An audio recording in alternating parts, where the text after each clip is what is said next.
صحبت اور غسل جنابت۔ صحابہ کرام رضی اللہ عنہم کے درمیان غسل جنابت کا ایک مسئلہ زیر بحث آیا۔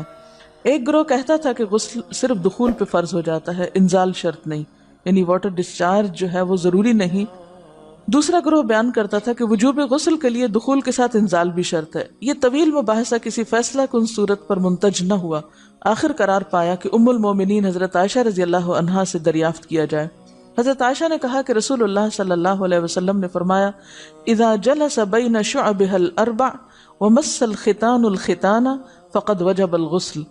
جب مرد عورت کی چار شاخوں کے درمیان بیٹھ جائے اور اس کا محل ختنہ عورت کے محل ختنہ کے ساتھ مس کرے تو غسل واجب ہو جاتا ہے۔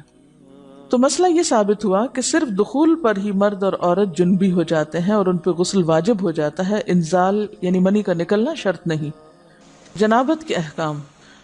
وجوب غسل کی حالت کو حالت جنابت کہتے ہیں۔ وجوب غسل یعنی جب غسل واجب ہو جاتا ہے تو اس حالت کو جنابت کہتے ہیں۔ جنابت کا لفظ جم سے، جم پہلو کو کہتے ہیں، نہیں بچنا۔ مندرجہ ذیل چار حالتوں میں مسلمان مرد اور عورت پر غسل کرنا فرض ہو جاتا ہے۔ نمبر 1، جوش کے ساتھ منی خارج ہونے کے بعد، اس میں احتلام بھی داخل ہے، یعنی کوئی ایسا خواب آئے یا ویسے۔ نمبر 2، صحبت کے بعد یعنی سیکشول انٹرکورس کے بعد۔ نمبر 3، حیض کے بعد۔ نمبر 4، نفاس کے بعد یعنی بچے کی پیدائش کے بعد۔ اس میں یاد رکھیے کہ بہت سے لوگ پوچھتے ہیں کہ اگر خواتین انٹرنل چیک اپ کرواتی ہیں تو کیا اس سے غسل واجب ہوتا ہے؟ تو کوئی غسل واجب نہیں ہوتا جب تک کہ ان چار چیزوں میں سے کوئی چیز نہ ہو۔ اس میں یاد رکھیے کہ بہت سے لوگ پوچھتے ہیں کہ اگر خواتین انٹرنل چیک اپ کرواتی ہیں تو کیا اس سے غسل واجب ہوتا ہے؟ تو کوئی غسل واجب نہیں ہوتا جب تک کہ ان چار چیزوں میں سے کوئی چیز نہ ہو۔ صرف منی خارج ہونے سے بات نہیں، بلکہ جوش کے ساتھ منی خارج ہونے کے بعد غسل واجب ہوتا ہے۔ رسول اللہ صلی اللہ علیہ وسلم نے فرمایا، جب تم عورت کی چار شاخوں کے درمیان بیٹھ کر صحبت کرو تو تم پر غسل واجب ہو گیا اگرچہ منی نہ نکلے۔ آپ نے غور کیا ہوگا کہ طہارت کے مسائل بہت تفصیل کے ساتھ اور اپنے اندر بہت ڈیٹیلز رکھتے ہیں، اور بہت سے موضوعات ایسے ہیں کہ جو انسان کی ظاہری زندگی نہیں بلکہ اس کی نجی اور ذاتی زندگی سے متعلق بھی ہیں، لیکن اس طرح پبلکلی ان کو پڑھانا اور ان کو سکھانا یہ بھی ایک ضرورت ہے، کیونکہ آپ صلی اللہ علیہ وسلم نے انصار کی خواتین کی تعریف کی کہ انصار کی خواتین کتنی اچھی ہیں جنہیں حیا دین کا علم حاصل کرنے سے نہیں روکتا۔ تو سوال یہ پیدا ہوتا ہے کہ آخر اتنی تفصیلات کیوں؟ اور بعض لوگ اس کو ناپسندیدہ قرار دیتے ہیں، تو ایسا کرنا ناسمجھی کی علامت ہے۔ ہم دیکھتے ہیں کہ انسان اگر اللہ کے بتائے ہوئے طریقے کے مطابق زندگی بسر کرتا ہے تو اس میں خیر ہی خیر ہے، اور وہ صرف خیر اس کی اپنی ذات تک نہیں رہتی، بعض اوقات دوسروں کی بھلائی کا ذریعہ بھی بن جاتی۔ عورت کو بھی احتلام ہوتا ہے۔ ام المومنین حضرت سلمہ رضی اللہ عنہا روایت کرتی ہیں کہ حضرت ام سلیم نے رسول اللہ صلی اللہ علیہ وسلم سے کہا، اے اللہ کے رسول، یقیناً اللہ حق سے نہیں شرماتا، یعنی حق بات اور ایک ضروری بات جو ہے اس کو واضح کرنا ضروری ہوتا ہے، اور اس معاملے میں شرم سے کام نہیں لینا چاہیے، کہیں ایسا نہ ہو کہ انسان انجانے میں غلط کام کرتا رہے۔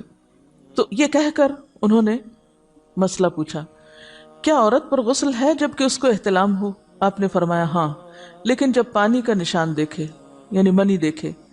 اس پر حضرت ام سلمہ نے شرم سے منہ چھپا لیا اور عرض کیا، اے اللہ کے رسول، کیا عورت کو بھی احتلام ہوتا ہے؟ آپ نے فرمایا ہاں ہوتا ہے، تیرا داہنا ہاتھ خاک آلود ہو، یعنی یہ ایک پیار کی ڈانٹ تھی۔ اور اس میں ہو سکتا ہے کہ مزاج کا فرق ہو، بعض خواتین کے ساتھ ایسا نہ ہو اور بعض کے ساتھ ایسا ہو، لیکن اس میں جو اصل چیز ہے وہ ایکسیسو واٹر ڈسچارج ہے۔ اس میں کہیں ایسا نہ ہو کہ لیکوریا وغیرہ کے ساتھ اس کو ریلیٹ کر دیا جائے، دونوں چیزوں میں فرق ہے۔ اور احتلام جو ہے وہ سوتے وقت ہوتا ہے، یعنی سو کر اٹھنے پر اگر انسان اپنے کپڑوں پر زیادہ ڈسچارج دیکھے، خواہ کوئی خواب یا کوئی فیلنگ یاد نہ بھی ہو، تو پھر غسل کرنا ضروری۔ معلوم ہوا کہ عورت یا مرد نیند سے اٹھ کر اگر تری یعنی نشان منی دیکھیں تو یہ احتلام کی علامت ہے، لہٰذا ان پر غسل کرنا فرض ہو جاتا ہے۔ اور اگر احتلام کی کیفیت انہیں یاد ہو لیکن نشان نہ پائیں، یعنی خواب یاد ہے لیکن کوئی سامنے علامت نہیں، تو غسل فرض نہیں ہوگا۔ ایسی صورت میں شک کی ضرورت نہیں ہے کہ نہیں وہ میں نے خواب دیکھا اور مجھے خواب بالکل صحیح یاد ہے تو مجھے نہانا چاہیے، نہیں، محض خواب پر نہیں نہایا جائے گا جب تک کہ فزیکلی کوئی ایسی چیز سامنے دیکھی نہ جائے۔ حضرت ام سلمہ روایت کرتی ہیں کہ میں نے کہا اے اللہ کے رسول صلی اللہ علیہ وسلم، میں اپنے سر کے بال خوب مضبوط گوندتی ہوں، کیا میں انہیں غسل جنابت کے وقت کھولا کروں؟ آپ نے فرمایا ان کا کھولنا ضروری نہیں، تیرے لیے یہی کافی ہے کہ 3 لپ پانی اپنے سر پر ڈالے، پھر اپنے سارے بدن پر پانی بہائے، پس تو پاک ہو جائے گی۔ یعنی بالوں کی جڑیں بھیگنا، سکن بھیگنا ضروری ہے، سارے بال کھولنا ضروری نہیں ہے۔ جنبی کے بالوں کا مسئلہ۔ حضرت عائشہ کو خبر ملی کہ حضرت عبداللہ ابن عمرو عورتوں کو غسل جنابت کے لیے بال کھولنے کا حکم دیتے ہیں۔ فرمانے لگی ابن عمرو پر تعجب ہے، انہوں نے عورتوں کو تکلیف میں ڈال دیا، وہ انہیں سر منڈوانے کا حکم کیوں نہیں دے دیتے؟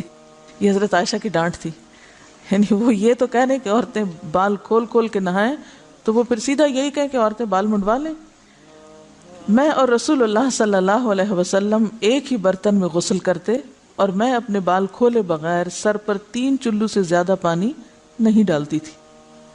معلوم ہوا کہ غسل جنابت کے لیے بال کھولنے کی ضرورت نہیں، مگر یہ حکم صرف غسل جنابت کا ہے، غسل حیض کے لیے بالوں کا کھولنا ضروری ہے، کیونکہ وہ مہینے میں ایک دفعہ ہے۔ حضرت عائشہ سے روایت ہے کہ انہیں رسول اللہ صلی اللہ علیہ وسلم نے غسل حیض کے لیے فرمایا اپنے بال کھولو اور غسل کرو۔ اس میں آپ دیکھیے کہ دونوں چیزوں میں فرق کیوں ہے، دونوں کی نوعیت فرق ہے، اور حیض جو ہے وہ ایک نجاست کی کیفیت بھی ہے نا، قل ہوا اذی، تو اس کے بعد نہانا اور نہا کر خوشبو لگانا خاص طور پر اس کا سارا حکم آتا ہے، لیکن غسل جنابت میں نجاست کی وہ کیفیت نہیں ہے، یعنی حیض کا خون اور منی جو ہے ان دونوں کے حکم میں بھی فرق ہے، ٹھیک ہے نا۔ بعض علماء کے خیال میں جو منی ہے اٹ سیلف وہ ناپاک چیز نہیں ہے، اگر کسی کپڑے وغیرہ کو لگ گئی تو وہ کپڑا ناپاک نہیں، اگر اس کو خشک ہونے پر خرچ کے صاف کر دیا جائے تو کپڑا صاف ہو جائے گا، لیکن خون حیض پر آپ صلی اللہ علیہ وسلم کیا فرمایا، چٹکیوں سے مل مل کے اس کو صاف کر کے دھوئے، تو ان دونوں میں بھی فرق ہے، لہٰذا ان دونوں کے بعد نہانے کے حکم میں بھی فرق ہے، ایک میں بال کھولے جائیں گے اور بال بھی دھوئے جائیں گے اور بالوں کی جڑیں بھی دھوئی جائیں گی، جبکہ دوسرے عام غسل جنابت میں بال کھولنا اور پورے بال دھونا شرط نہیں۔ بہت سے بچیاں ایسی جن کی شادی ہوتی ہے اور اس کے بعد انہیں ان مسائل کا پتہ نہیں ہوتا، یا تو وہ شرم کے مارے نہاتی نہیں، یا نہاتی ہیں تو پھر وہ پورے بال دھو کے سکھانے میں اور ان چیزوں میں اتنا وقت ضائع کر دیتی ہیں کہ پھر بعضوں کا شوہر کی نافرمانی اور آپس کے تعلقات میں ٹینشن، لوگوں کا خوف۔ تو اگر دین کا صحیح مسئلہ پتہ ہو تو انسان ان تمام مشقتوں سے بچ جاتا ہے اور ایک نارمل روٹین کی لائف گزار سکتا ہے۔ اس میں کیا صرف 3 کپ پانی، 3 لپ پانی، یعنی 3 دفعہ کیوں کہ اگر ایک دفعہ ڈالنے سے پوری طرح نہیں بھیگا تو آپ یہ بھی کر سکتے ٹیپ کے آگے سر کر کے تو ساری اسکن جو ہے سر کی اس کو آپ گیلا کر لیں، پیچھے سے بال جو ہیں اگر لمبے ہیں تو ان کو ایک طرف کر دیں تاکہ پورے بال نہ دھونے پڑے، نہ سکھانے پڑے اور نہ خشک کرنے پڑے، اور باقی جسم پہ پانی بہا لیں۔ دوسری صورت یہ ہے کہ مگ میں پانی لے کے تو اس کو آپ تھوڑا تھوڑا کر کے پورے کو ایک دفعہ کریں، پھر اس کے بعد دوبارہ کریں اور تیسری دفعہ رول کر کے بالوں کو پیچھے سے شاور کیپ ڈال لیں اور باقی جسم پھر دھو لیں۔ شاور کیپ سے کیا ہوتا ہے عام طور پر کہ پیچھے کے جو سارے لمبے بال ہیں پھر وہ نیچے گر کے گیلے نہیں ہوتے، وہ آپ کے سر پہ ہی ٹک جاتے ہیں۔ تو سر کی اسکن دھوئیں اور بالوں کو جوڑے کی شکل میں باندھ کے اوپر شاور کیپ پہن کے پھر باقی جسم کو اچھی طرح دھو لیں۔ تو اس میں آپ دیکھیں کہ جب بالکل سر کے سکن کا حصہ ہی تر ہوگا، اور یہ 3 دفعہ کرنا ہوگا، ایک دفعہ سے نہیں کام چلے کہ 3 دفعہ کرنا، تاکہ کوئی بھی بال برابر جگہ سکن کی خشک نہ رہ جائے۔ تو اس سے کیا ہوگا کہ جتنا کم بال گیلے ہوں گے اتنے کم دیر میں ان کو خشک بھی کیا جا سکتا ہے اور کسی بھی مشقت کے بغیر انسان نماز پڑھ سکتا ہے۔